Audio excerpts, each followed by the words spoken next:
नमस्कार दोस्तों। जब लोग पूजा करते हैं तो उनका ध्यान इधर उधर क्यों भटकता है? उनके मन में गलत विचार क्यों आते हैं? आज मैं इस कहानी के माध्यम से आपको बताता हूँ। एक दिन देवी पार्वती ने भगवान शिव से पूछा, भगवान, जब भी मनुष्य पूजा पाठ करते हैं तो उनके मन में गलत विचार क्यों आते हैं? उनका मन इधर उधर क्यों भटकता है? इसका क्या कारण है? देवी पार्वती की बात सुनकर और उनकी मन की जिज्ञासा को जानकर भगवान शिव बोले, हे देवी, मनुष्य जाने अनजाने में बहुत से पाप करता है, जिसके कारण जब भी मनुष्य पूजा पाठ या भगवान का ध्यान करता है तो वही पाप मनुष्य का ध्यान इधर उधर भटकाते हैं, उसके मन में गलत विचार लाते हैं। क्योंकि पाप को यह डर होता है कि यदि मनुष्य भगवान की पूजा में ध्यान लगा लेगा तो मनुष्य के जीवन से पाप का अस्तित्व खत्म हो जाएगा।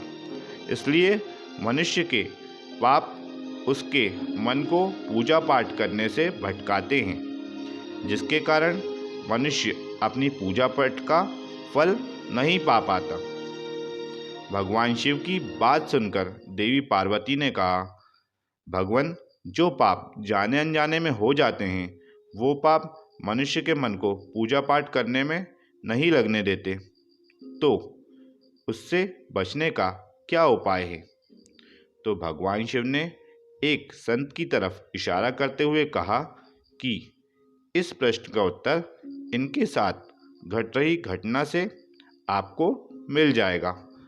वह संत रोज सुबह 4 बजे ब्रह्म मुहूर्त में उठकर भगवान शिव की पूजा पाठ करते थे। भगवान शिव का भजन भी करते थे, लेकिन उस दिन भगवान की लीला के कारण वह देर से उठे, जिसके कारण वह संत उस दिन ब्रह्म मुहूर्त में भगवान की पूजा अर्चना भजन नहीं कर पाए। इस कारण वह बहुत दुखी हुए और पूरे दिन रोते रहे और उस दिन उन्होंने ना तो कुछ खाया ना ही पानी पिया।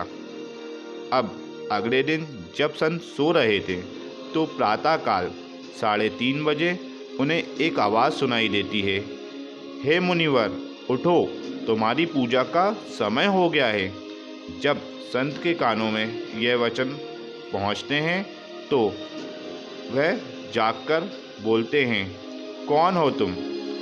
तो फिर आवाज़ आती है, मैं पाप हूँ।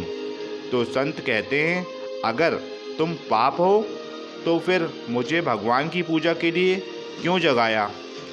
तो वह पाप बोलता है, कल आप देर से जागे, इस कारण कल आपने भगवान की पूजा पाठ नहीं की और आप पूरे दिन रोते रहे और आपने कुछ खाना भी नहीं खाया, ना ही पानी पिया। इस कारण आप भगवान के निकट पहुंच गए और मेरा अस्तित्व आपके जीवन में कम हो गया।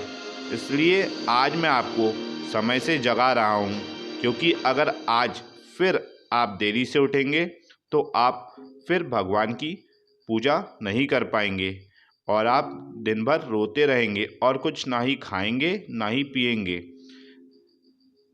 आप भगवान के और करीब चले जाएंगे। पाप के यह वचन सुनकर संत के आंखों में आंसू आ गए।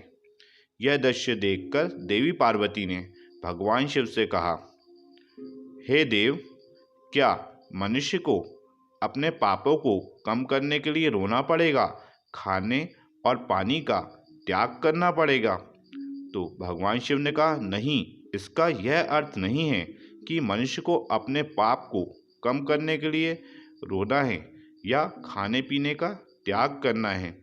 इसका असल अर्थ यह है, अगर मनुष्य को पूजा पाठ करते हुए गलत विचार आते हैं तो उसको अपने मन को केंद्रित करते हुए भगवान से क्षमा याचना करनी चाहिए और नित्य प्रतिदिन पूजा में मन लगाना चाहिए। ऐसा कुछ दिनों तक करने से पाप कर्म नष्ट हो जाते हैं और मनुष्य का मन पूजा में केंद्रित होने लगता है और मनुष्य को पूजा का पूर्ण फल मिलने लगता है। भगवान शिव की ये बात सुनकर देवी पार्वती प्रसन्न हुई।